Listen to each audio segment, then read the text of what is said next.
Firzatullah, perwakilan dari SDPRTU Suralaya Bukit Tahu. Di sini saya akan menceritakan tentang asal mula Kampung Ketilang yang ditulis oleh Kak Ihan Imtihan. Apakah Kampung Ketilang terinspirasi dari seekor burung kutilang?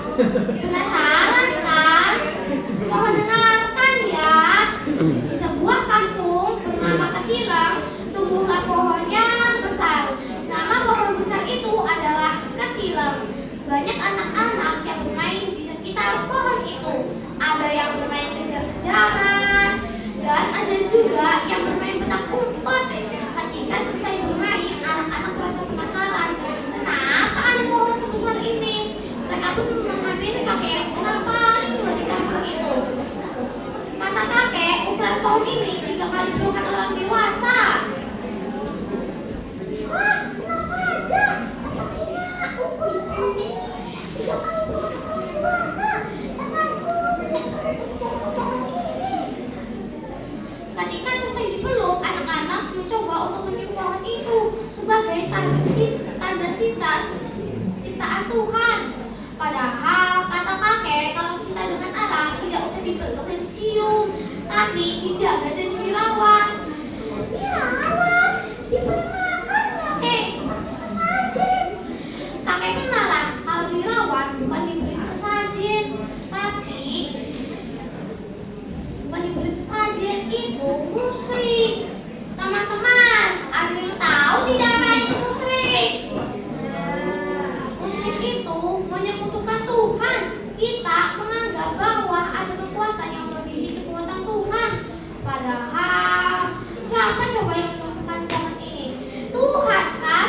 Dan pohon ini mengeluarkan oksigen atas kehendak siapa? Tuhan juga. Maka dari itu, kalau mau lingkungan kita asri, tanamlah banyak pepohonan.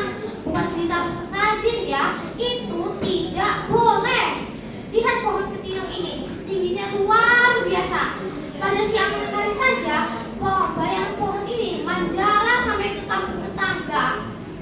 Suatu hari, Belanda datang ke kampung Ketilang dengan tujuan agar pohon ketilang dapat ditebang karena ada proyek rel kereta api. Sebagian anak sedih karena mengingat pohon ketilang telah dijadikan tempat bermain mereka. Tapi karena ini perintah dari Belanda, mau tidak mau harus dituruti.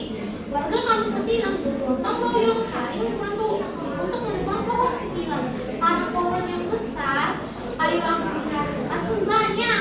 Sebagian warga bingung untuk diapakan ya kayu ini.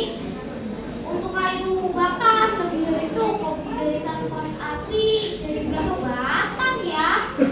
Akhirnya ada warga yang berpendapat kalau kayu ini akan dibuat gedung dan berbana. Teman-teman, ada yang tahu tidak apa itu beduk? Apakah kalian pernah melihat beduk? Apakah kalian pernah dengar beduk? Kira-kira itu untuk apa ya?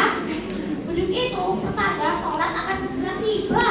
Maka pada hari berikutnya, warga kampung Ketilang bergotong royong untuk membuat beduk. Karena kayu yang banyak, beduk yang dihasilkan pun besar dan suaranya juga dahsyat. Saking dahsyatnya beduk tersebut terdengar sampai ke Sultan Banten. Rek, tek, tek, tek, tek, tek. Karena suara yang begitu kencang dan menggema, orang-orang dari Banten datang ke kampung Ketilang dengan tujuan agar beduk ini dapat dibawa ke Banten sebagai syiar. Masyarakat Ketilang pun menyetujuinya.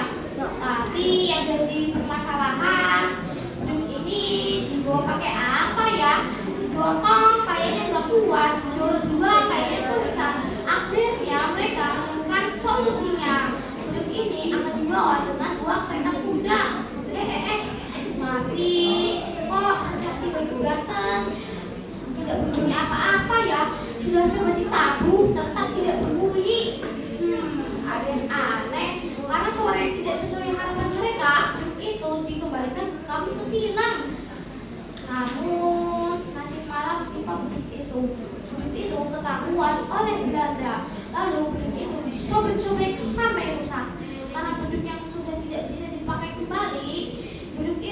tidak ada beritanya sampai saat ini dan tidak ada yang tahu di mana keberadaannya. Nah, itu dia tadi cerita asal usul kampung kecil. Apa ya yang kita bisa pelajari dari cerita ini?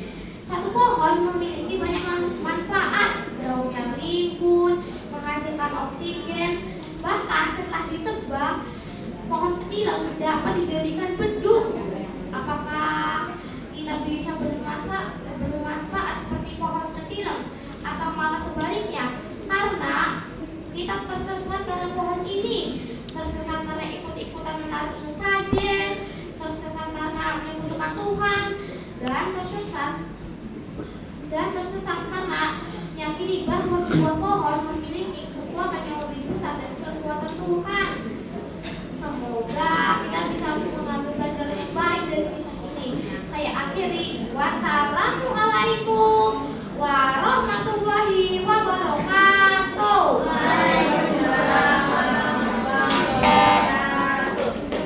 Demikian penampilan dari Emza Puan Pulo dari SMK dari Surabaya.